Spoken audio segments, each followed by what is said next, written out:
marami na ang nakukuhang benepisyo sa gobyerno na siyang malaking tulong sa mga taong salat sa kabuhayan. Ngunit nagiging mainit din ito sa mata ng mga taong sakim. Katulad ni Jolina, kung saan lahat ng maaaring pagkunan ng pera ay nilalapitan niya, kahit na may mas karapat-dapat pa para sa pinansyal na tulong. Dahil sa kasakiman niya, mabibigyan siya ng leksyon.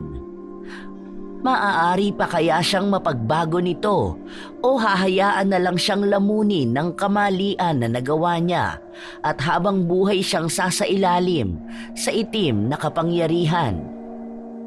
Paldo-paldo na naman tayo. Sahod sa 4-piece ngayon. Sarap! Ang bango talaga ng pera. Ano, ready nyo na ang lamesa mamaya, taong eats na tayo. Magluluto lang muna ako ng tanghalian. Siguro mga 3:00 laro na tayo. Kahit na anong oras nyo pa gusto, uubusin ko tong pera na to. Ipinapaypay pa ni Jolina ang pera na nakuha niya mula sa pinansyal na programa galing sa gobyerno. May pagmamadali rin siyang nag-asikaso ng kakainin ng mga anak niya. May 2 anak si Jolina at lahat yun ay nag-aaral. Lahat ay nasa elementarya pa lamang. Nasa 3 baitang ang kanyang bunso. Kasama siya sa tinatawag na Pantawid Pamilyang Pilipino Program o mas kilala bilang 4-piece. 3 taon na siyang kasama rito, kahit pa man hindi naman talaga siya kabilang sa mahirap na pamilya. Ang asawa niya ay may magandang trabaho at tinutulungan siya ng mga kapatid niyang nasa ibang bansa. Kita naman sa kanyang bahay kung gaano kaganda ang estado ng kanyang buhay. Kaya kadalasan na ang perang nakukuha niya ay pinangsusugal niya o di kaya ay ginagastos lamang sa luho. Sustentado siya ng asawa, kaya kahit na minsan ay hindi naging problema sa kanya ang pera. O ano, game na? Nakapagluto naman ako ng pagkain para sa kanila eh. Kakain naman na yung mga yon pag uwi. Tara na, kahit hanggang bukas pa tayo matapos. Show money tayo ah. Baka yung iba dyan, wala namang panlaro, nakikisali rito. Ayoko pa naman yung nabibitin ako. Siguraduhin nyo lang na kaya nyo ako sabayan ha. Habang binabalasa ang baraha, biglang dumating ang pamangkin niya. Panganay na anak ng kuya niya na nasa ibang bansa. Dahil may kalapitan lang ang bahay ng pamangkin na si Julius, madalas na nasa bahay nila ito nakatambay, lalo na at wala rin siyang kapatid. Tita, kanina pa po kayo hinahanap ni Manang Cecil. Andito lang po pala kayo. Kanina pa po ako pabalik-balik sa bahay. Mabuti na lang at nagtanong po ako kung nasan kayo. Ay, ano ba naman yan, Julius? Sana sinabi mo na busy ako at marami akong inaasikaso. Hayaan mo siya. Ayoko mabadtrip at baka malasin lang ako sa pagsusugal ko. Umuwi ka na lang sa bahay. Kapag ando ng mga pinsan mo, sabihin mo na may merienda akong iniwan sa ref. Nakapagluto na rin naman ako ng ulam eh. Kung sakaling gustong kumain ni Kira ng kanin. Ikaw rin, doon ka na sa bahay kumain. Samahan mo muna sila. Bilisan mo na, umalis ka na rito. Huwag mo akong guluhin dito ah. Ang ganda-ganda pa naman ang laro namin. Sabi po kasi ni Manang Cecil, kung may pera na raw po ba kayo?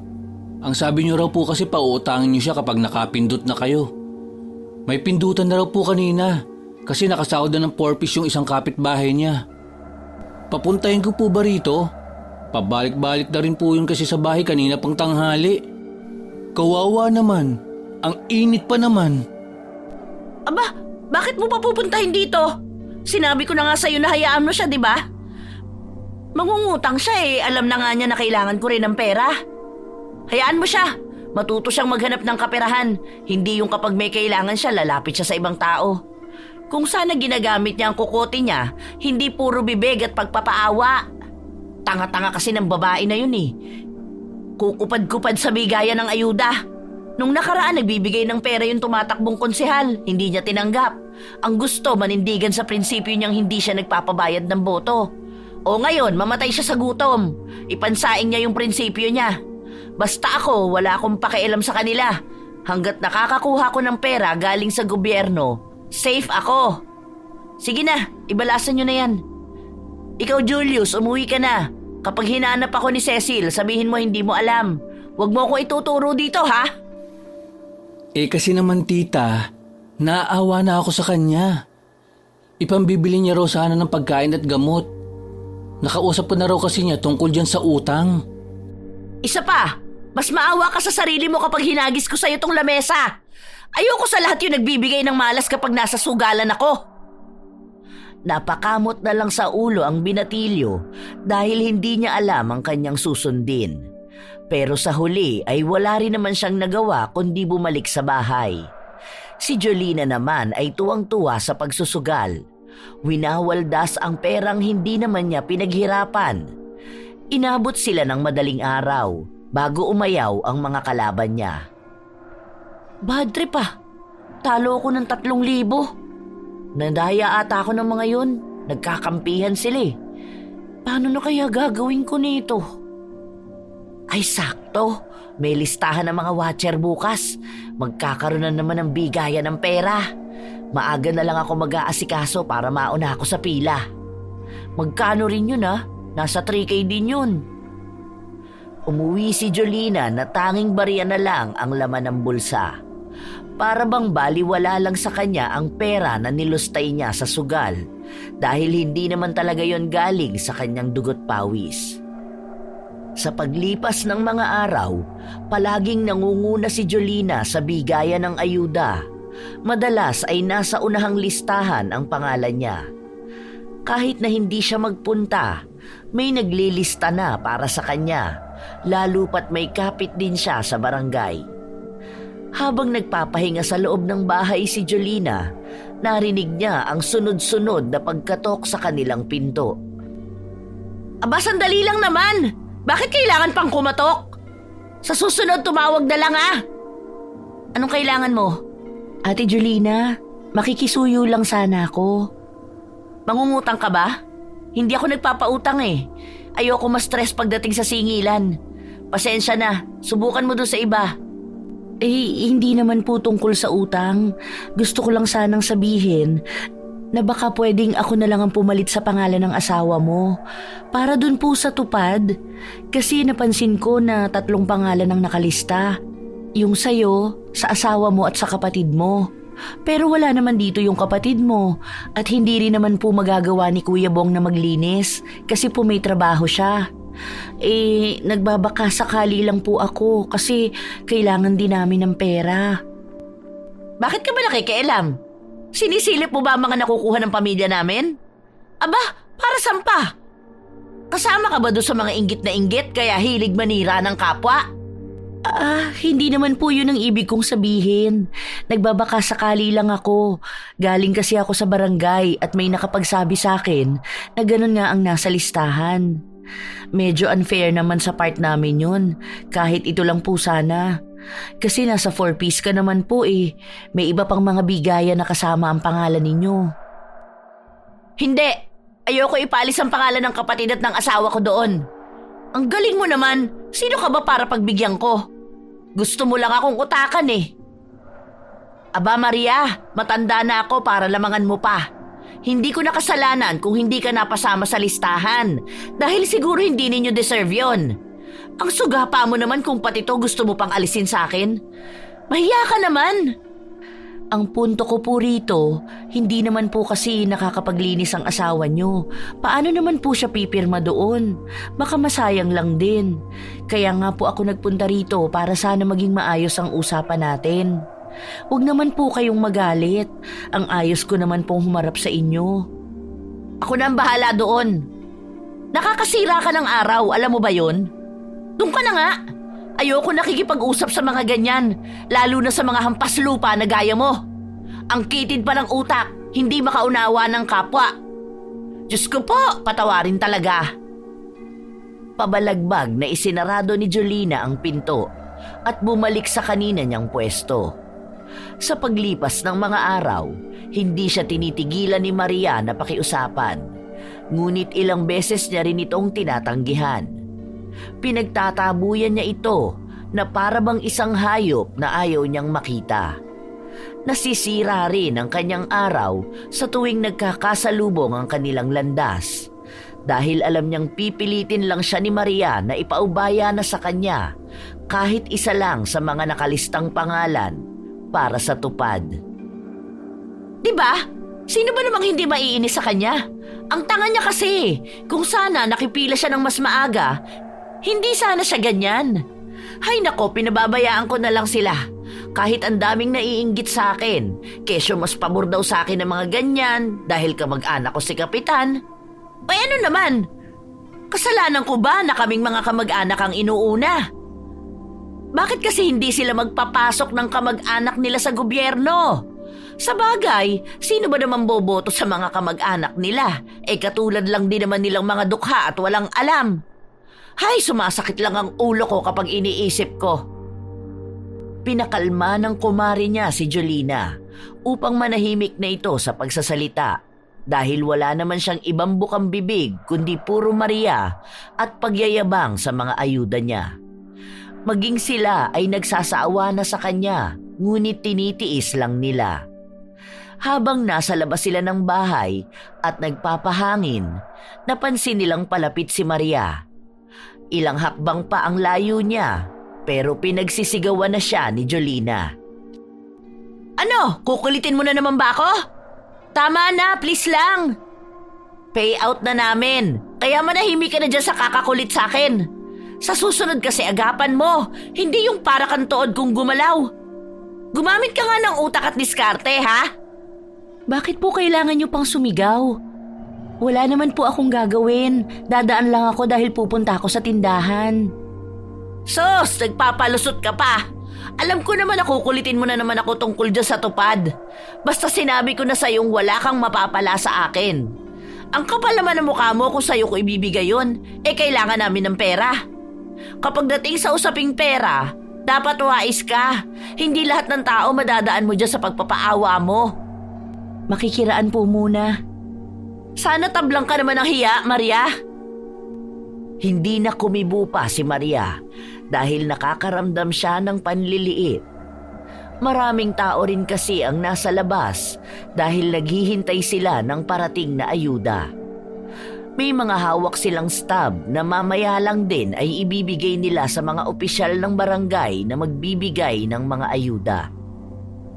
Ano ba naman yan? Ang init-init na dito. Ang tagal pa magbigay ng mga yan. Hindi man lang inaayos sa mga trabaho nila. Oh, ayan na pala sila. Hoy, dito muna kayo! Unahin nyo na rito sa bahay ko at gusto ko nang pumasok sa loob. Napakainit dito sa labas. Pawis na ako. Hay, ang lagkit ko na kahit bagong ligo ako. Galing pa namang abroad ang lotion na gamit ko. Pinagsisigawan ni Jolina ang mga taong nagbibigay ng mga ayudang nakalagay sa isang bag. Ngunit hindi siya pinakinggan ng mga ito dahil mas inuna nilang lapitan ang mga madadaanan nila. Dahil doon ay mas nanggalaiti sa galit ang ginang hanggang sa lapitan na siya ng dalawang namamahagi ng ayuda. Ibinigay niya ang 8 stab. Ano ba? Bakit ang babagal yung mamigay ng ayuda? Sayang lang ang pinapasahod sa inyo. Kung ganyan kayo kakukupad gumilos.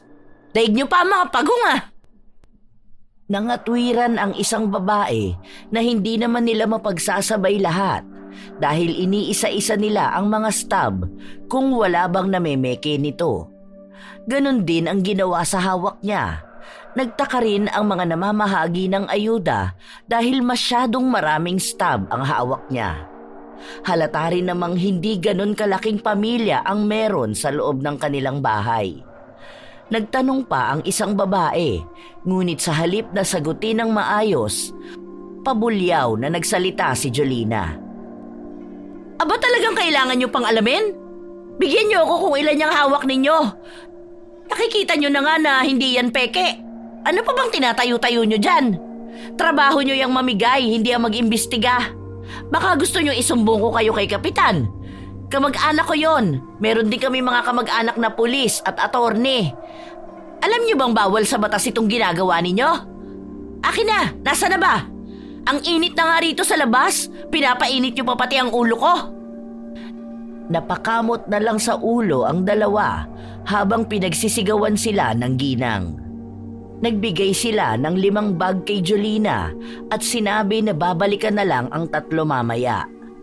Dahil yun lang ang nabitbit nila. Bakas din ang pagod sa kanila dahil ilang oras na silang naglilibot sa barangay upang mamahagi ng ayuda. Ay, hindi pwede yung ganyan. Sasama na ako sa inyo para makuha ko pa ang 3 bag. Niloloko nyo ata ako eh. Alam ko yung mga galawan nyo na yan. Kulang ang ibibigay nyo sa akin para iuuwi nyo ang sobrang ayuda. Sus! Baka naman karmahin kayo sa ginagawa ninyo. Nanlalaman kayo ng kapwa ninyo. Diyos ko, kabahan naman kayo sa ganyang gawain. Ang babata nyo pa naman. Pero ngayon pa lang pinapakita nyo na kung gaano kayo kagahaman. Naku, ganyan ang mga taong dapat iniiwasan eh. Matining ang boses ni Jolina at sumasabay pa sa init ng panahon ang mga salitang binibitawan niya. Upang matahimik na lang ang utak ng dalawa, ibinigay na nila ang hangad ng ginang. Matapos nun ay pumasok na rin siya sa loob ng bahay at inayos ang mga nakuha niyang ayuda. Pinagsama-sama niya ang mga bigas na nasa 24 kilos din, maging ang mga pagkain na kasama sa loob ng bag. Oh, tita, ang dami naman po niyan. Parang hinakot niyo na lahat ng nasa sasakyan nila. Aba ganyan talaga dapat. Kulang pa nga yan ng 5. Hindi na kasi binigay sa akin dahil baka raw mahalata. Yung 2 ibinigay ko sa kumari ko, kaya ayan lang muna sa ngayon. Ang konti nga eh. Kaunti pa po pala yan? Paano naman po yung iba na isa lang ang nakuha? Masaklap, yung iba wala pa. Aba hindi ko na problema yun. Basta sa akin, kumpleto. Bilang ko yan ha, baka may mawalang biskwit dyan. Huwag kang kukuha dyan. Kinabukasan, nagbukas ng tindahan si Jolina at ibinenta niya ang mga ayuda na nakuha niya. Sinalansan niya ang mga pagkain para madali lang itong makita ng mga bibili. Tita, bakit binibenta niyo po yan? Di ba dapat libre po yan kasi binigay yan ng gobyerno? Huwag mo nga akong pakialaman, bata ka. Hindi ito libre. Sa panahon ngayon, wala na ang libre. Pinaghirapan ko rin niyang kunin. Ang galing naman nila kung makakalibre sila. Kasi narinig ko po na may mga hindi nakakuha ng ayuda. Ibigay mo na lang po yan sa kanila. Katulad doon sa kaklase ko. Ang dami po nila sa bahay tapos isa lang ang nakuha nila. Tapos, ikaw tita, ang dami-dami. Hindi naman lahat yan makakain. Tignan mo po yung sardinas. Hindi naman ganyan ang brand na kinakain nyo dito sa bahay. Hindi naman yan kumakain si Kira. Ibigay mo na lang po yan sa kanila. Kawawa naman sila. Mamaya, ma-expired lang yan. Masayang pa. Katulad po last year, yung mga noodles na bulok lang. Para sana po mapakinabangan pa ng iba, tita. Hindi ko problema ang mga problema nila. Hindi ako ang naghihirap, kaya wala akong pakialam sa kanila. Dapat maging mautak sila sa buhay. Kaya nga mahihirap pa rin sila hanggang ngayon dahil hindi nila ginagamitan ng diskarte ang mga bagay-bagay. Paano nga po sila makakadiskarte kung may mga nang-aabuso? Paano po magiging pantay-pantay ang lahat kung may mga gustong makalamang? Wala ka pa sa hustong edad para pangaralan ako. Mas matanda ako sa'yo, kaya wala kang karapatan na pagsalitaan ako ng ganyan. Aba, nagiging bastos ka na ah. Nangangatwiran lang po ako. Magkaiba po yun sa pambabastos. Kasi aanhin niyo naman po yung mga pagkain na yan. Magpapadala pa si Papa ng Balikbayan box next week. Ang dami rin pagkain dun. Kaya tita, ibigay mo na po yan sa mga nangangailangan. Basta, dyan lang yan. O siya, ikaw na muna magbenta rito ha. Bantayan mo yung maigi. May pupuntahan lang ako. Kaperahan to, kaya hindi pwedeng baliwalain. Ano ba naman po yan? Naiiya naman po ako magbenta, tita. Alam naman nilang galing yan sa ayuda. Magsarado na lang po kayo. Aba, nagrereklamo ka pa ngayon? Sundin mo na lang kung anong pinag-uutos ko sa'yo. Hindi yung ang dami-dami mo pang sinasabi dyan. Nako, Julius, huwag mong painitin ang ulo ko. Minamalas mo ang araw ko. Kapag nagkaroon ng aberya mamaya ang kuhanan ko ng pera, nako, sinasabi ko talaga sa'yo. Sa'yo ko ibubunto ng galit ko. Umayos ka, ha? Walang nagawa ang binatilyo. Sinunod niya ang utos ng tiyahin. Inabot ng hapon si Jolina para makuha ang 5,000 ayuda galing sa programa na may kinalaman sa pagsisimula ng negosyo para sa mga ina. Pinaypay niya ang pera sa kanyang buong katawan bilang tanda na lalapitan pa siya ng mas maraming kaperahan. Habang naglalakad siya pauwi, nakita niyang paalis na si Maria sa tapat ng bahay nila. Nakita niya rin ang berdeng bag na pinaglalagyan ng ayuda. Malakas ang kutob niyang may laman yon, kaya nagmamadali siyang pumasok sa loob ng bahay. Hindi niya na rin nagawa pang pigilan si Maria dahil mas nauna niyang inisip ang mga natirang pagkain sa loob ng tindahan.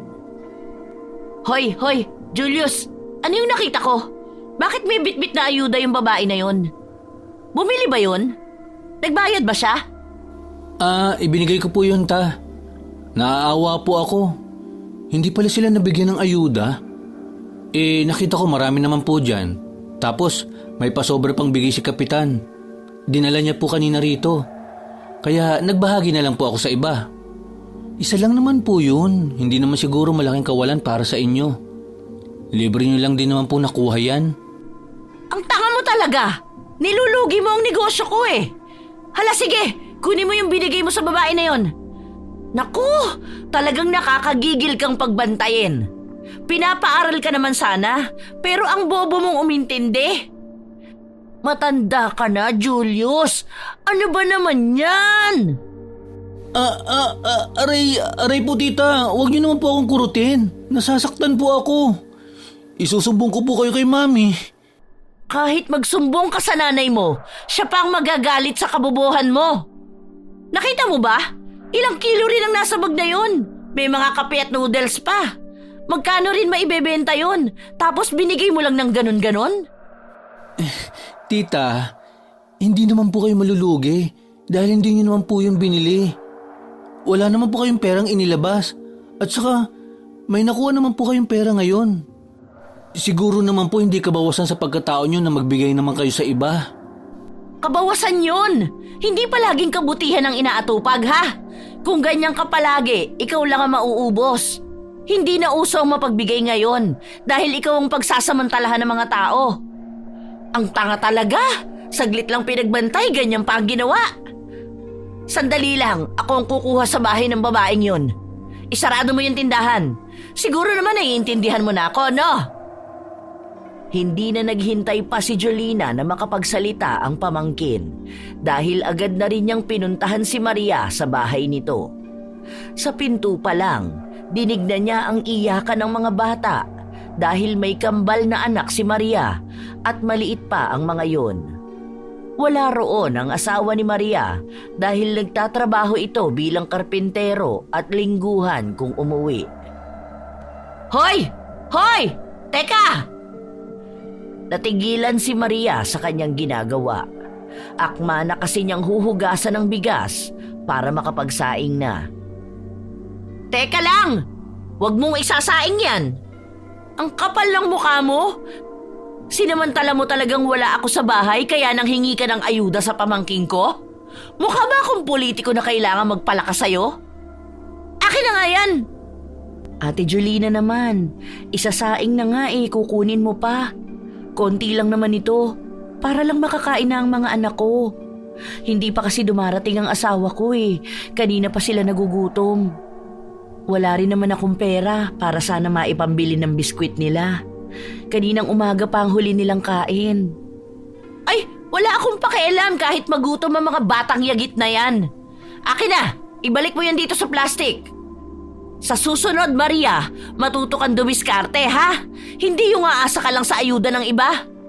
Bawasan mo naman ang kakapalan ng mukha mo. Ibang klase ka na Masyado ka mapagsamantala ng kapwa mo.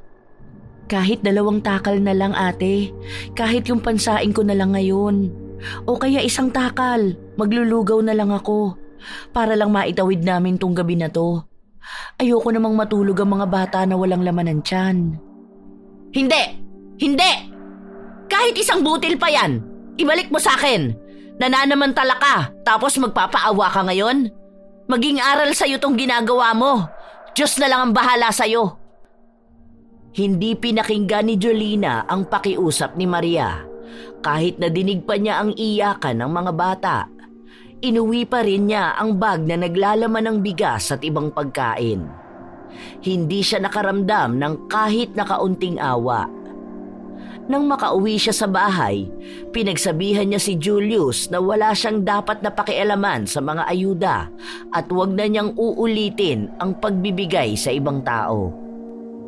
Ay, grabe naman po kayo. Sana kahit yung bigas na lang na pangsaing ngayon ang binigay nyo. Tapos 1 sardinas. Para yun lang naman po. Tama lang yon. Para alam niyang masama ang ginagawa niya. Kapag kasi pinagbibigyan mo ang isang tao, masasanay yan. Kaya ikaw, huwag kang bigay ng bigay. Sa susunod na may makita akong nabawas dyan dahil bilang ko lahat yan, maski butil ng bigas, alam ko kung may nabawas, talagang isusumbong kita sa nanay mo. Nagiging magnanakaw ka na. Tita, hindi po yung pagnanakaw. Namimigay lang po ako. Sasabihin ko rin naman po sa inyo yun eh. Kaso, inunan nyo na po ang galit. Tapos, ang nakakahiya pa, pinuntahan nyo pa siya sa bahay nila. Walang nakakahiya sa ginawa ko. Siya ang dapat na mahiya. Hindi siya dapat ganun umasta, kahit na nagugutom na ang pamilya niya. Alam niya kasi na mabait ka eh. Kaya sa'yo siya lumapit. Kung sa akin yan, baka mas masasakit na salita pa ang narinig niya. Yun na nga po eh. Kasi ganyan kayo magsalita. Tapos, hindi nyo rin naman tutulungan. Ay, gabi na, Julius. Bakit gusto mo pang maubos ang oras natin sa pagtatalo na to? Hindi ka naman mananalo dahil bata ka lang. Mas may alam ako sa'yo pagdating sa buhay, kaya manahimik ka dyan. Natapos ang gabi nila, na panay bunganga ni Jolina ang naririnig. Maging ang mga anak niya ay pinagsabihan niyang wala ni isa sa kanila ang maaaring gumalaw ng ayuda at tanggihan nila ang sino mang manghihingi sa kanila. Hanggang kinabukasan ay hindi tumitigil si Jolina sa pagbubunganga. Umuwi na lang muna si Julius sa bahay nila dahil nananawa na siya sa boses ng tiyahin. Habang nagpapahinga si Jolina, napansin niyang dumaan ang kanyang kumare. Wow! Ayos ah! Ang ganda ng buhok mo! Straight na straight! Sinabi sa kanya ng kumare niya na kapapaayos niya lang ng buhok kaninang umaga. Nagbayad siya ng 300 pesos para sa treatment. Hinawakan ni Jolina ang buhok ng kumare niya at napansin niya na malambot nga ito. Tingnan mo ang buhok ko. Mukhang walis tambo, ano? Kay Maria ka nagpaayos? Talaga bang mga 2 hours lang yan ginawa? Ayos na rin. Magkano kaya magpariban sa kanya? Maiksi lang naman ang buhok ko eh. Madali lang tumaayos. Siguro kaya na ang 500 ano? Hindi naman siya sa salon naggagawa eh. Sinabi na lang ng kanyang kumare na mas maganda kung si Maria ang tatanungin niya para malaman kung magkano aabutin ang pagpapaayos ng kanyang buhok. Nang oras din na yon ay pinuntahan ni Jolina ang bahay ni Maria at naabutan niya itong nag-aayos ng buhok ng isa nilang kapitbahay. Maganda ang pagkakagawa sa buhok ng mga kababaihan na nakikita ni Jolina, kaya naeengganyo rin siya na ipaayos ang kanya. Hindi siya papayag na mukhang walis tambo ang buhok niya, habang malambot naman ang sa iba. Matagal na rin kasi niyang nais na ipagawa ang kanyang buhok. Ang problema ay nauubos niya sa sugal ang pera na binibigay sa kanya ng kanyang asawa at namamahalan din siya sa presyo sa salon. Wow, ang ganda niya na! Ang kintab pa! Dati mas malala pa ang buhok niyan kaysa sa akin. Kaya mo ba sa reband? Ayoko kasi ng treatment lang. Mas maganda kapag straight talaga. Gusto ko yung pangmatagalan. Kaya ko naman pero magpapahinga muna ako. May katagalan ng reband, baka abutin tayo ng 6 hours dyan sa buhok mo. Kung gusto mo, pupuntahan na lang kita sa bahay nyo. Patutulugin ko lang ang mga bata. Andito naman na ang asawa ko eh. Pwede niyang bantayan saglit ang mga anak namin. Oo, sige. Ayos lang sa akin. Maliligo muna ako at magluluto para makakain na rin ang mga anak ko. Hintayin na lang kita sa bahay. Bilisan mo ha. Ayoko matagal maghintay. Sige, pero huwag kang maglalagay ng conditioner sa buhok mo ha. Baka hindi tumalabang gamot. Masayang bumalik sa bahay nila si Jolina. Sakto namang matapos siyang maligo ay dumating na si Maria at inayos ang mga gamit na dala niya. May malalaking gamot na bitbit ito at ang iba pang kagamitan. Sigurado ka bang safe itong pang-reband mo? Hindi ba masusunog ang buhok ko? Naaalala ko pa mga kapitbahay namin nung dalaga pa lang ako. Nasusunog ang buhok nila dahil sa tapang ng gamot. Hindi naman siguro ganun ang mangyayari sa akin, ano? Matagal mo na ba itong ginagawa? Nagtrabaho ako noon sa isang salon, kaya alam ko to. Halos 5 taon din ako sa trabaho ko na yun. Ngayon na lang ulit ako nakapag-reband dahil wala akong gamit. Sakto, kanina dumating ang asawa ko, binigay daw ng amo niya yung mga blower at plancha, tapos iba pang mga gamot. May-ari kasi yun ng salon. Kaso balak na raw isarado. Yung dating salon nila ang inaayos ng asawa ko, gagawin na lang siyang coffee shop. Mabuti nga sa akin binigay ito eh. Paano yung kasama raw ng asawa ko, wala pa naman daw nobya. Kaya hindi niya alam kung sinong gagamit. Malaking tulong din ito sa akin para may pandagdag kabuhayan. Aba ayos, libre lang pala ang puhunan mo dyan. Tapos nagpapabayad ka sa iba? Grabe naman yun. Hindi ba dapat libre na lang din? Kasi bigay lang naman sa'yo yan. Hindi naman po kasi libre ang effort kasi nakakangawit din ang magplantsa at dapat eksperto din sa paghawak ng buhok para hindi maluto at masunog. Kaya hindi lang naman sa gamit nakadepende ang binabayaran ninyo. Kaya mura lang din po ang singil ko, parang pambayad lang din sa akin mismo. Para namang sinusumbat mo sa akin kung mapapagod ka. Trabaho mo yan, malamang. Ang sakin lang, kapag libre mo naman nakuha ang mga gamit mo, sana huwag kang maging gahaman magpresyo ng pagpapaayos ng buhok. Sige, okay na siguro ang 300 para sa reband. Ang nipis lang nitong buhok ko, tapos hanggang balikat lang.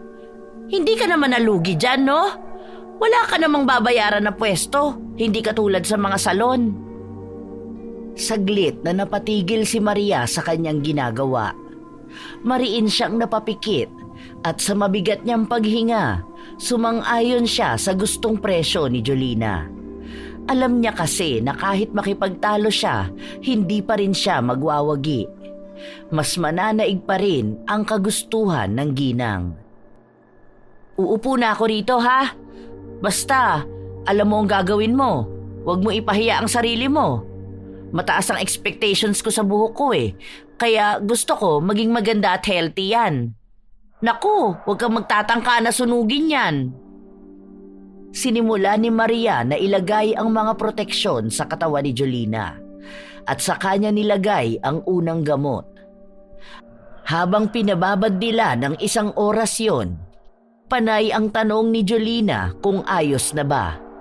Dahil natatakot siya na masobrahan ang pagbabad sa kanyang buhok. Panay ang tingin niya sa orasan at sa salamin. Ate Jolina, hayaan mo lang ako. Trabaho ko yan, alam ko ang ginagawa ko. Kapag sinabi kong pwede na yung banlawan, pwede na. Pero sa ngayon, hayaan mo munang mababad yan. Hindi naman matapang ang ginawa ko dahil inayon ko lang sa texture ng buhok mo. Tingnan mo nga, pakiramdam ko lagpas na to ng 1 oras eh. Baka pag banlaw mo nito maglagas na ang buhok ko. Nako, kapag nasira talaga ang buhok ko, mananagot ka sa akin. Malapit pa naman ang graduation ng anak ko. Siguraduhin mo lang na maganda ang kalalabasan nito ha. Kundi idedemanda kita. Demanda ka agad? Unang babad pa nga lang ang ginagawa natin. Hindi pa nga yan nababanlawan. Ay, tama na tong pagbabad. Banlawan mo na. Natatakot ako eh. At wala pa naman akong tiwala sa'yo. Kung hindi lang mura ang pagpapariban sa'yo, hindi ko to gagawin. Bilisan mo na, Diyos ko po, kinakabahan talaga ako. Inaalala ko na baka pagbanlaw ko, malagas na lahat ng buhok ko. Huwag naman po sana. Kahit napigilan ni Maria si Jolina na wag munang banlawan ang kanyang buhok, ay ginawa pa rin ito. Hindi siya natigil sa pagsasalita habang inaalis niya ang unang gamot. Tanging buntong hininga lang ang nagawa ni Maria at tinulungan ng ginang na banlawan ang kanyang buhok.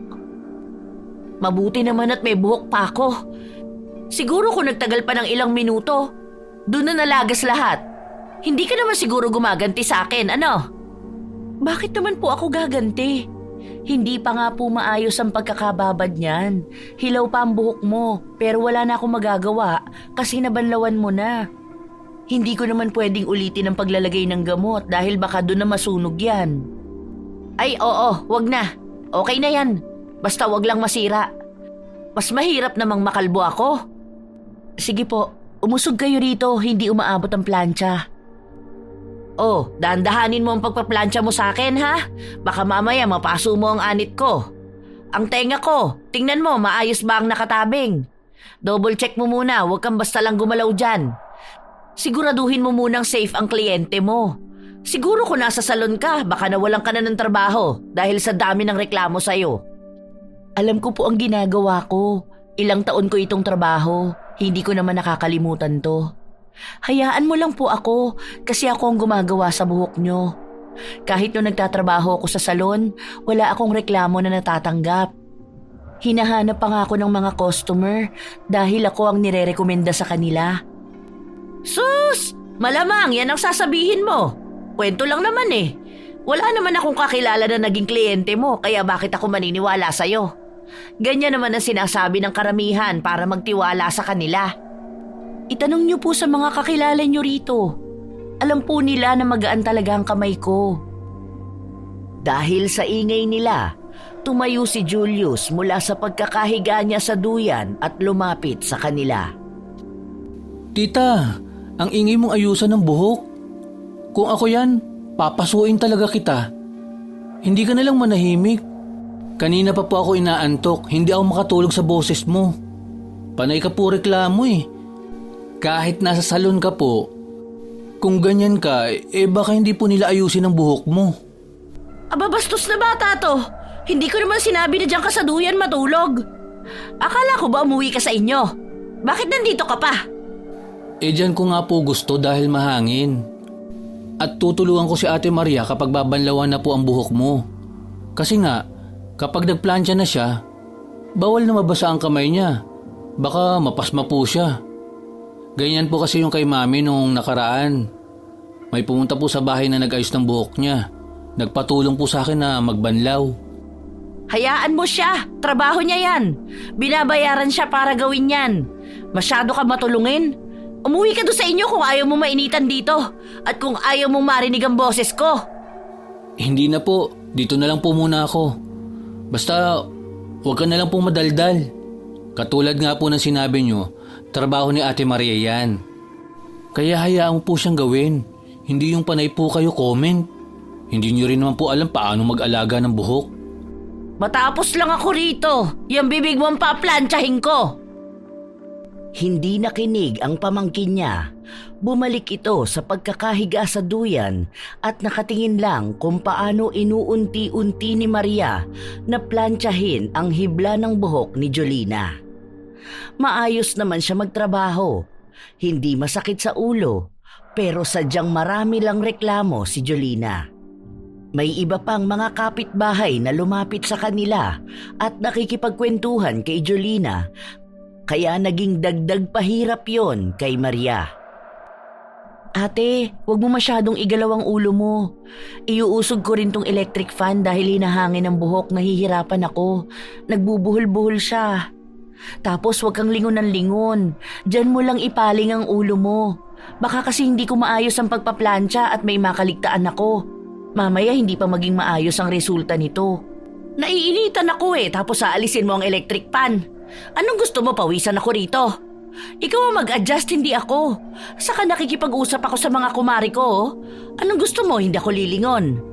Alam mo, Maria, ikaw na nga lang ang binabayaran. Ikaw pa ang panay reklamo. Daig mo pa nagtatrabaho sa salon na. Matuto ka naman mag-adjust. Napailing na lang si Maria dahil sa mga salitang binitiwan ni Jolina. Hanggang sa natapos siya sa unang plancha. Nakaramdam siya ng ngawit dahil masyado talagang malikot ang ulo ng kliyente niya. Inilagay na niya ang pangalawang gamot. Binanlawan sa tulong ni Julius at ang huling pagpaplantsa sa buhok ni Jolina. Ilang araw bago ko tumanlawan? 3 ba? Pwede ko bang ipitan yan kapag naiinitan ako? Masyado pa namang mainit ang panahon ngayon. Opo, sa pangatlong araw banlawan nyo tapos puro conditioner lang muna ang gamitin nyo. Huwag muna kayong magsha-shampoo. Sana kung maiiwasan na huwag munang ipitan lalo na kung mahigpit. Kasi baka masayang lang ang pagpapariband nyo. E di magkakaroon naman ng balakubak ang ulo ko kapag walang shampoo. Paano naman yon? Baka nakakadiri naman. Maganda nga ang buhok ko, namumuti naman sa balakubak. Baka naman pwede mag-shampoo. Gawa-gawa mo lang na bawal. Yung sa kakilala ko nga, unang araw lang ng reband niya, binanlawan na. Tapos nag-shampoo siya. Maayos naman. Siguro nasa gumagawa lang yan. Kung magaling ka talaga, pwede rin yung ganon. Mga 1 buwan lang naman kayong hindi gagamit ng shampoo at sa anit nyo lang gagamitin. Tapos yung conditioner nyo, dapat sa laylayan lang ng buhok para hindi mag-dry.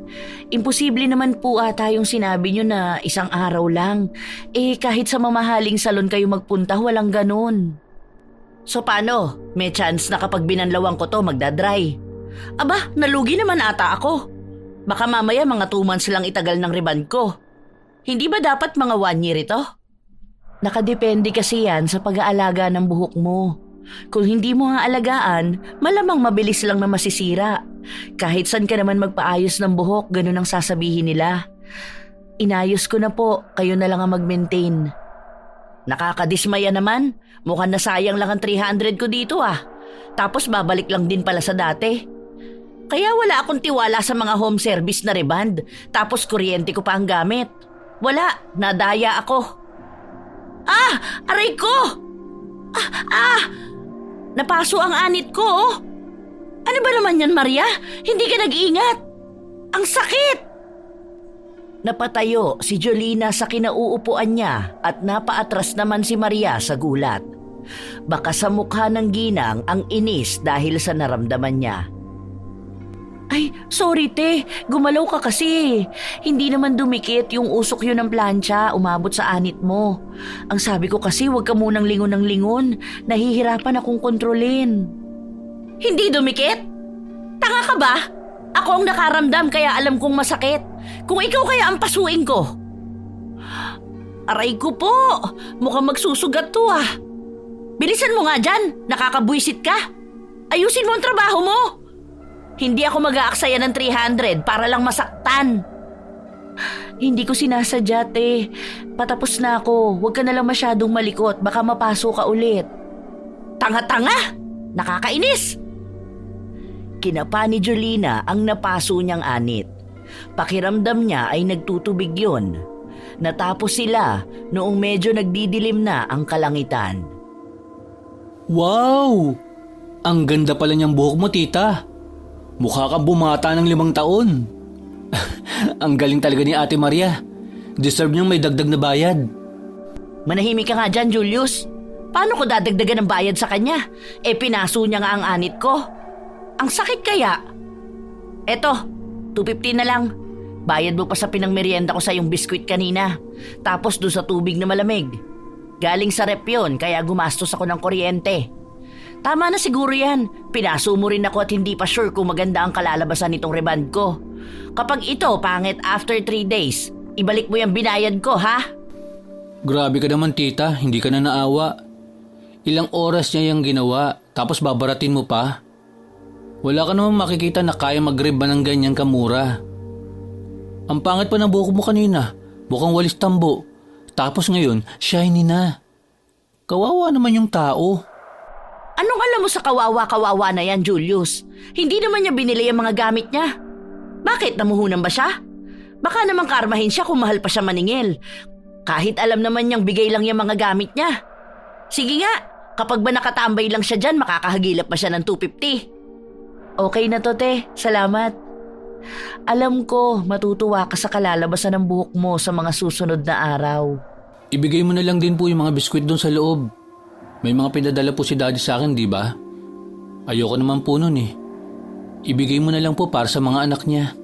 Huwag mong pakialaman yon, ibebenta ko yon. Anong pamigay-pamigay? Nagbayad na nga ako, gusto mo pang dagdagan? Hindi na, salamat na lang. Okay na tong 250 sa akin, makakabili na rin to ng gatas. Aba talaga magpasalamat ka pa dahil binayaran pa kita? Umalis na rin kaagad si Maria at hindi na nilingon pa ang lokasyon ng bahay ni na Julina. Si Julius ay kanina pa nagsasabi sa kanyang tiyahin na sana ay naawa naman siya sa ginawa niya kay Maria. Ngunit pinagalitan lang siya at sinabi na masyado pa siyang bata kaya hindi niya pa alam ang mga nangyayari sa paligid. Hindi makakabuti sa kanya kapag palagi siyang mabait. Masasamantala lang ng mga taong katulad ni Maria ang kabutihan niya. Kinabukasan, walang nagbago sa sakit ng anit ni Julina. Halika nga rito, Julius. Tingnan mo nga tong ulo ko. Nagtutubig ano? Ang sakit eh. Opo. May butlig-butlig siya at may lumalabas sa tubig. Ang baho naman ng ulo mo, tita. Kadiri. Ang arte nito? Baka amoy lang yun ng gamot kahapon. Hindi naman yung amoy ang pinapatingnan ko. Kung malala ba ang sugat? Hindi naman po amoy gamot yung baho. Amoy sugat po na hindi ko po maintindihan. Nakakasuka po. Agad na umiwas si Julius para kahit na paano ay makalayo sa naaamoy niya.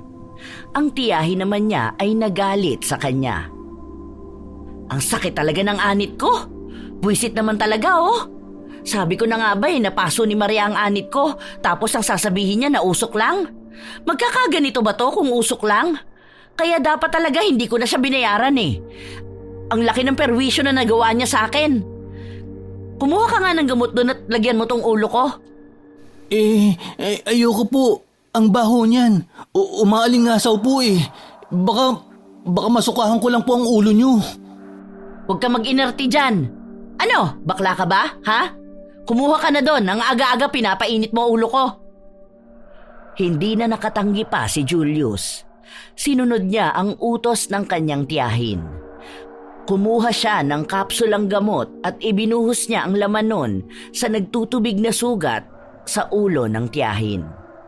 Habang kinakalat niya ang gamot, sumasalubong sa kanya ang kakaibang amoy ng sugat.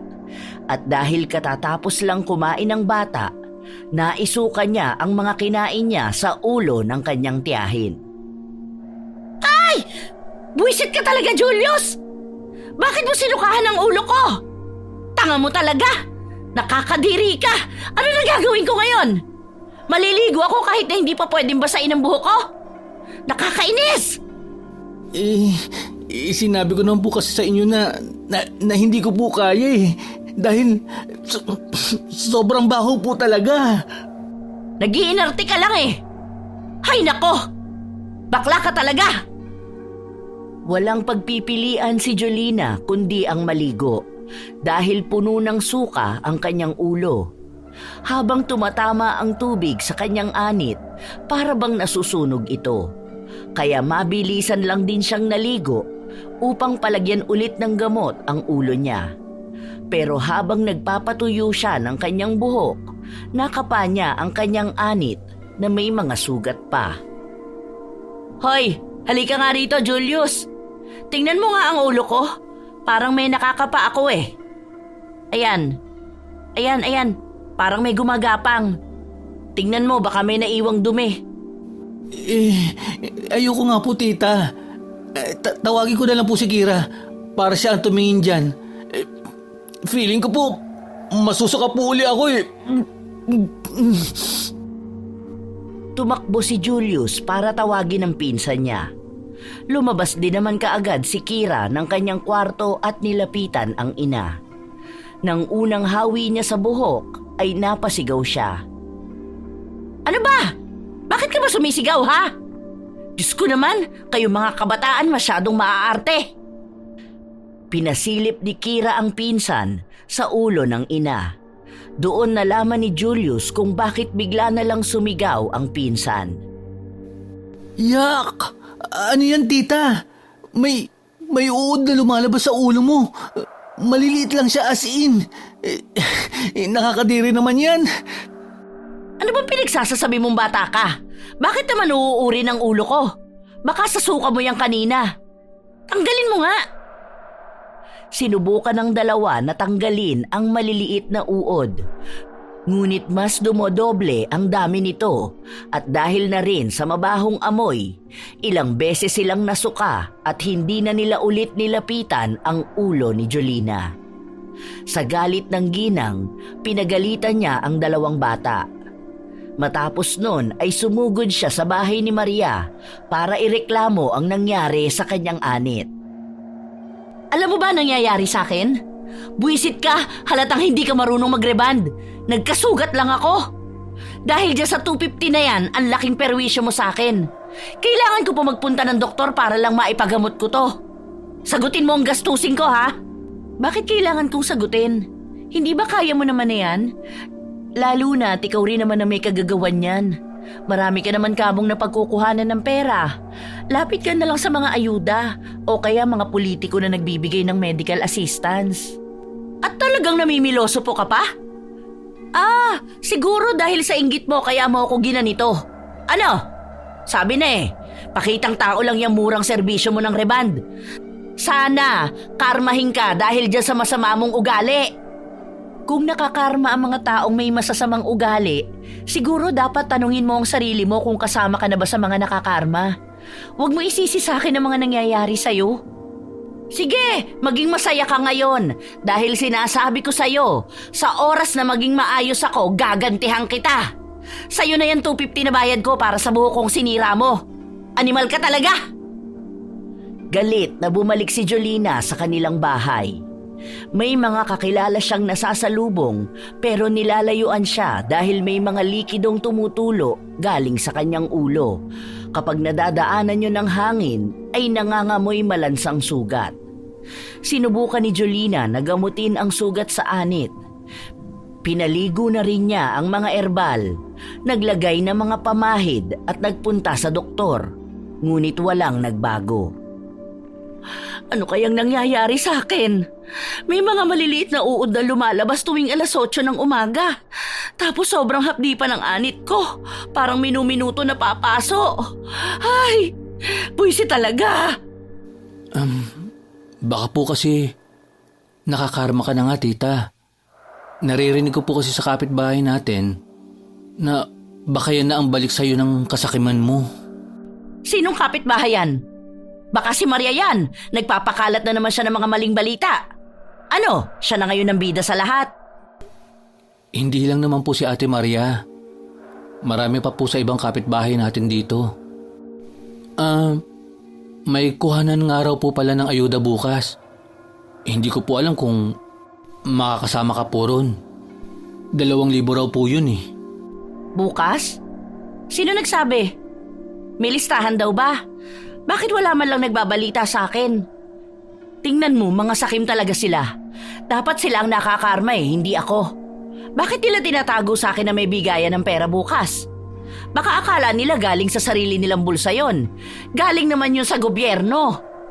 Hindi ka naman po makakasama doon. Dahil asawa ng mga mangingisda lang daw po ang mabibigyan. Hindi naman po mangingisda si Tito. Aba kahit na. Lahat ng bigayan ng pera at ayuda dapat meron ako. Anong oras ba yun bukas? Makikipila ako. Hindi ko po alam. Baka 8 a.m. po. Ganun naman po kadalasan ang kuhanan ng ayuda, di ba? Tinandaan ni Jolina ang sinabi ng kanyang pamangkin. Kaya kinabukasan ay maaga siyang nagising at nag-ayos. Nagsuot na lang siya ng pantakip sa kanyang ulo para hindi makita ng iba ang sugat niya. May bitbit din siyang bimpo na ipamumunas niya sa kanyang ulo kung sakali man na may tumulong likido. Pagpunta ni Jolina sa court, may iilang mga tao na ang naroon. Nakikipila sila sa listahan. Ayan, magkakapit-bahay lang tayo pero hindi nyo man lang ako sinabihan. Bakit nyo sinosolo ang bigayan na to? Mga timawa kayo sa pera, no? Baka akala nyo hindi ko to malalaman. Nagsabi ang kapitbahay niya na hindi rin naman nila inaasahan na magkakaroon ng ayuda dahil may nagbahay-bahay lang noong nakaraan at nagtanong ng mga mangingisda. Nagpalista lang sila. Inirapan lang ni Jolina ang mga kakilala niyang nagsasalita at nagpunta siya sa isang lamesa kung saan naroon ang listahan ng mabibigyan ng pera. Bakit wala ang pangalan ko rito? Hindi pwede yon. Unfair to para sa akin. Nagtanong ang babae kung mangingisda ba ang asawa niya at sinabi ni Jolina na nung 1 linggo lang galing sa laot ang asawa niya, ngunit ngayon ay may ibang pinagkakaabalahan. May hinanap na mga papel ang babae, katulad ng ID o pangalan ng bangka na sinasampahan ng asawa niya. Ngunit walang maibigay si Jolina. Kaya pinatabi muna siya sa isang gilid dahil nahaharangan niya ang pila na hindi umuusad. Hindi patas tong ginagawa ninyo. Hindi makatarungan na basta nyo na lang ako paaalisin dahil lang hindi ko maibigay ang hinahanap ninyo. Hindi nyo naman pera yung ipamimigay Pera ng gobyerno yan. Kaya bilang isang mamamayang Pilipino na may kapangyarihan ng boto, dapat pinapriority nyo ako. Hindi ako aalis dito hanggat hindi nyo nililista ang pangalan ko. Ipinaliwanag ng babae na kailangan nilang unahin ang mga nasa listahan dahil baka kapusin sila ng budget at hindi mabigyan ang iba. Mas lalo itong ikinagalit ni Jolina kaya kinuha niya ang papel at pinagpupunit ito. Kung hindi nyo ako mabibigyan, wala dito sa atin ang makakakuha ng ayuda. Nanlalamang kayo ng tao Alam nyo sa mata ng Diyos, hindi maganda yung ginagawa ninyo. Pera ang sinasamba ninyo. Nagalit ang ibang mga nakapila dahil sa iskandalo na ginawa ni Jolina. Dahil sa halip daw na mapabilis lang ang proseso ng ayuda, pinatagal niya pa dahil lang sa pagpupumilit niyang makakuha siya. May mga kakilala siya na nagsabi sa kanya na marami na rin naman siyang nakuhang ayuda at kasali siya sa ibang benepisyo ng gobyerno na dapat ay para lamang sa mahihirap. Huwag kang makialam dito, Hindi naman sa'yo kumukuha ng pera para mag-comment ka ng ganyan sa akin. Hindi matutuloy ang bigayan ng ayuda kung hindi ninyo ako bibigyan. Sa inis ng isang babae ay itinulak niya si Jolina. Dahilan upang matumba ito at matanggal ang tabing na nasa ulo niya. Agad namang umihip ang malamig na hangin na siyang naging dahilan upang maamoy nila ang masangsang na amoy galing sa ulo ni Jolina. Ang OA niyo Bakit? Nababahuan ba kayo sa akin? Ganyan lang ang baho ng mga ugali ninyo. Mas nakakadiri pa nga kayo. Ang gaganid ninyo pagdating sa pera ng gobyerno. Gusto nyo, sa inyo lang napupunta. Napasigaw ang isang babae matapos niyang makita ang mga uod na gumagapang sa ulo ni Jolina. Dahil doon ay napilitan ng mga opisyales na palabasin siya sa court. Kahit na anong pagwawala niya, hindi siya pinahihintulutan na makapasok sa loob at makapanggulo pa. Simula nang nangyari yon, naging tampulan na rin ng tsismis si Jolina. Naaapektuhan na ang pamilya nila, lalo na ang mga anak niya. Bakit hindi ka papasok? Ano gusto mong gawin? Maging tambay na lang habang buhay? Umiyak ang anak niya at sinabi na palagi siyang inaasar ng mga kaklase niya na buhay pa ang kanyang ina pero nilalamon na ng uod. Maging ang bunso niyang anak ay hindi na rin lumalabas ng bahay dahil naririnig niya lang palagi ang usapan tungkol sa kanyang ina.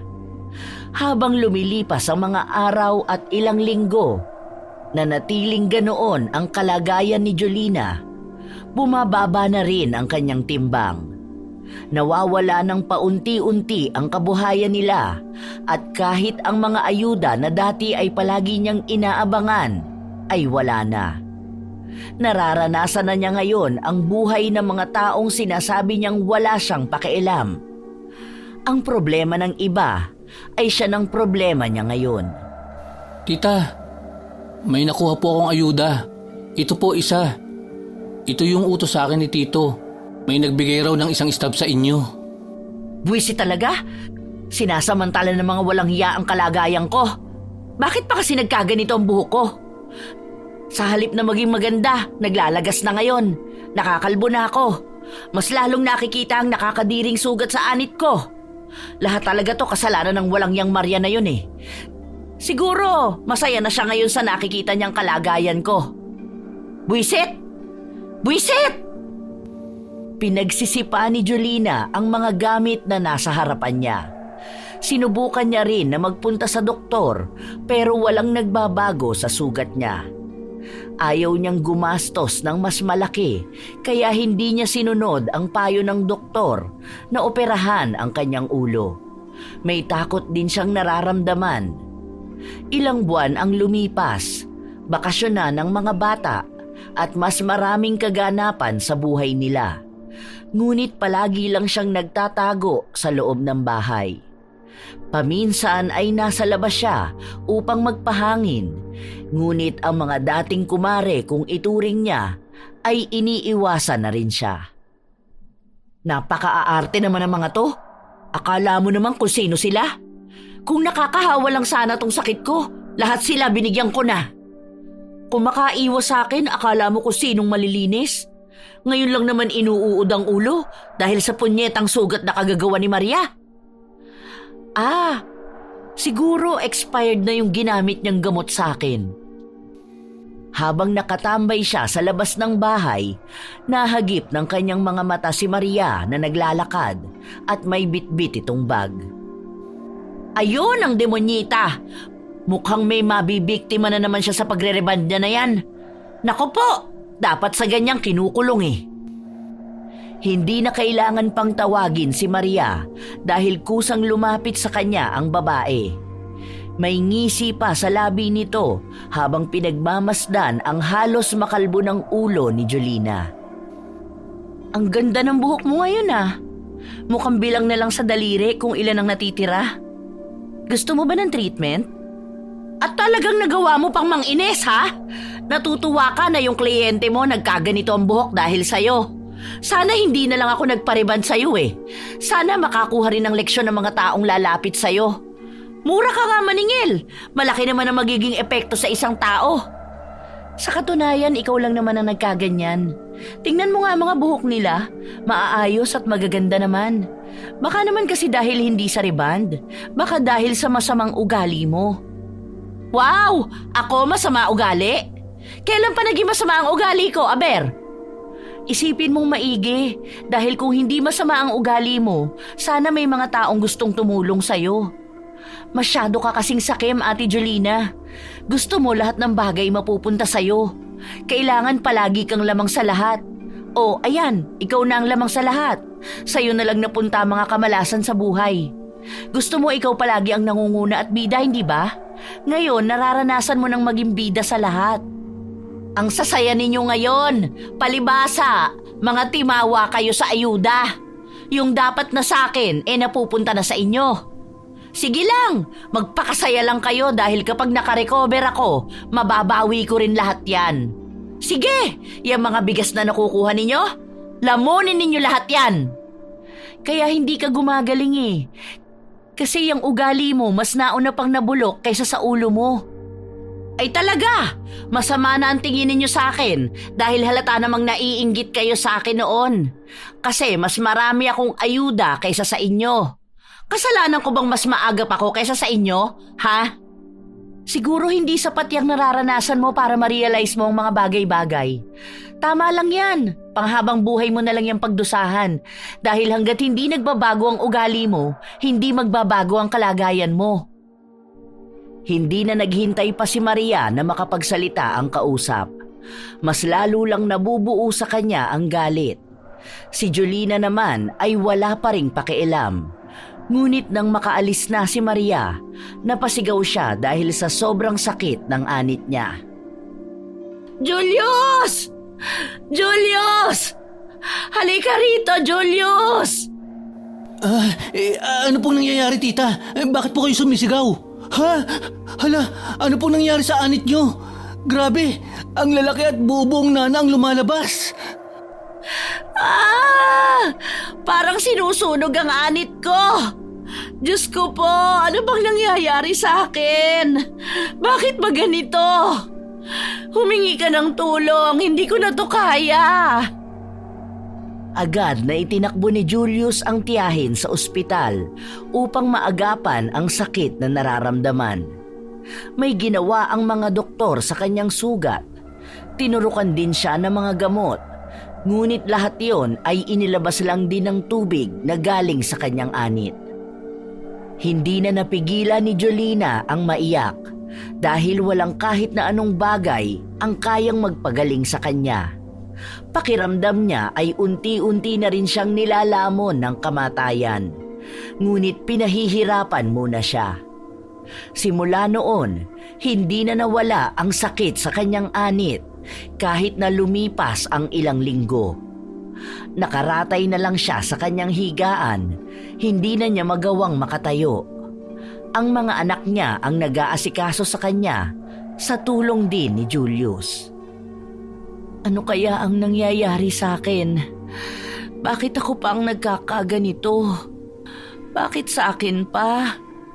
Pwede namang ibigay ang problema na ganito sa ibang tao. Baka po kasi kailangan nyo na rin magkaroon ng pakialam sa iba. Baka kapag sa iba po nangyari yan, ang sasabihin nyo lang, hindi nyo na problema yan. Ngayon na problema nyo na yan, baka maunawaan nyo na rin po yung ibang tao. Hindi man po kaparehas ang sitwasyon nyo, pero mauunawaan nyo po na lahat ng tao ay may kanya-kanyang pinagdaraanan. Hindi kumibo si Jolina. Nakatitig lamang siya sa kisame habang iniisip ang mga sinabi ng kanyang pamangkin. Doon lang bumalik sa kanyang isipan ang mga ginawa niya. Hindi niya mawari kung paanong sa ganitong kalagayan niya pa mapagtatanto na siya ang tunay na naging sakim. Wala siyang pakialam sa paghihirap ng iba, basta siya ay masaya. Sa paglipas ng mga araw, naubos na ng tuluyan ang buhok ni Jolina. Ngunit walang nagbabago sa mga sugat niya. Pinapaliguan na siya ng pinakulong erbal. May mga pinapahid din na galing sa doktor. Ngunit mas lalo lang lumalala. Kahit na ano pang gawin niyang paggagamot, mas nagiging masakit sa pakiramdam. Tita, may pindutan daw po ng 4-piece ngayon. Ako na lang po ba ang pipindot? Nasaan po ba ang ATM? Huwag mo na munang pakialaman yan. Hindi ko yun kukunin dahil ipapalipat ko na lang yun sa pangalan ni Maria. Oh? Bakit naman po? Bigla naman po kayong bumait. Baka mamamatay ka na po. Nagtataka lang po ako. Kasi kapag pindutan na ganyan, mas nangunguna ka pa po. Ay madalas nga po sumisingit ka pa sa pila para lang makauna ka. Tapos ngayon, bigla mo na lang naisip na ipamigay sa iba? Parang hindi na po ikaw yan. Hindi ba pwedeng gusto ko na ring magbago? Kapag masama ako, ang dami mong sinasabi. Kapag nagiging mabuti ako, ang dami mong pa ring komento. Nakakatuwa naman po ang bagong mindset nyo. Mukhang malaking tulong ang pagkakalbo nyo para matauhan kayo sa mga ginagawa nyo. Nakakapagpabago po pala yan ng ugali. Hinampas ni Jolina ang pamangkin na halatang nagpapatawa. Katulad ng sinabi ni Jolina, pinaubaya niya ang anumang meron siya sa mga taong mas higit na nangangailangan kaysa sa kanya. Sa katunayan ay hindi niya alam kung bakit nga ba gano'n na lang din biglang nagbago ang kanyang isipan.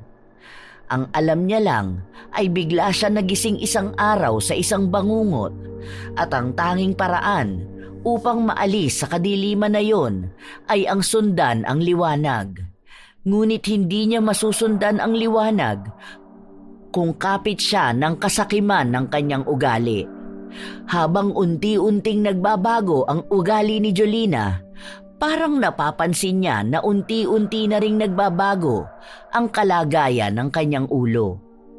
Tinanggap na niyang hindi na siya gagaling, kaya laking gulat niya nang isang araw ay bigla na lang tumigil ang pagtulo ng mabahong nana mula sa kanyang anit. Para nga pong natutuyo na ang sugat niyo. Siguro po, ituloy niyo lang po ang pagligo noong nilagang dahon na bigay ni Ate Maria. Dahon na bigay ni Maria? May dahon bang ipinabigay si Maria? Opo, sa katunayan nung isang araw lang po yun. Itinuro po niya kung ano ang gagawin sa dahon na yon. Kaya po tuwing 3:00 ng hapon, ibinubuhos po namin yun sa ulo niyo. Feeling ko po, yun ang malaking tulong sa inyo para matuyo ang sugat. Hindi na nagtaka pa si Jolina at hindi na rin siya nagtanong kung anong dahon yon. Ang alam niya lang ay may kaunti pa siyang pag-asa upang maging maayos ang kanyang kalagayan. Sa paglipas ng mga araw, dinadalaw na siya ni Maria upang tulungan ang mga bata na gamutin ang kanyang sugat. Huwag mo na lang munang tanggalin yung dahon na nakatapal sa ulo mo. Mga 3 araw huwag mong babasain. Nasabihan ko na ang mga bata para hindi manariwa ang sugat. Kasi kaunti na lang maglalangib na yan at tuluyang gagaling. Pero mahabang panahon pa bago ulit tumubo ang buhok mo. Salamat sa ginawa mo, Maria. Alam ko na may sama ka ng loob sa akin noon. Pero salamat pa rin dahil tinulungan mo ko. Huwag ka sa akin magpasalamat, kundi sa sarili mo. Dahil ikaw ang nagpagaling sa sakit mo. Anong ibig mong sabihin?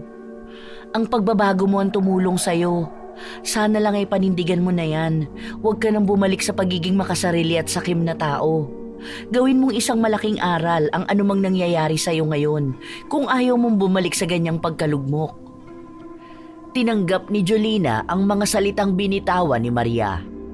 Alam niya rin sa kanyang sarili na malaki ang pagbabago niya.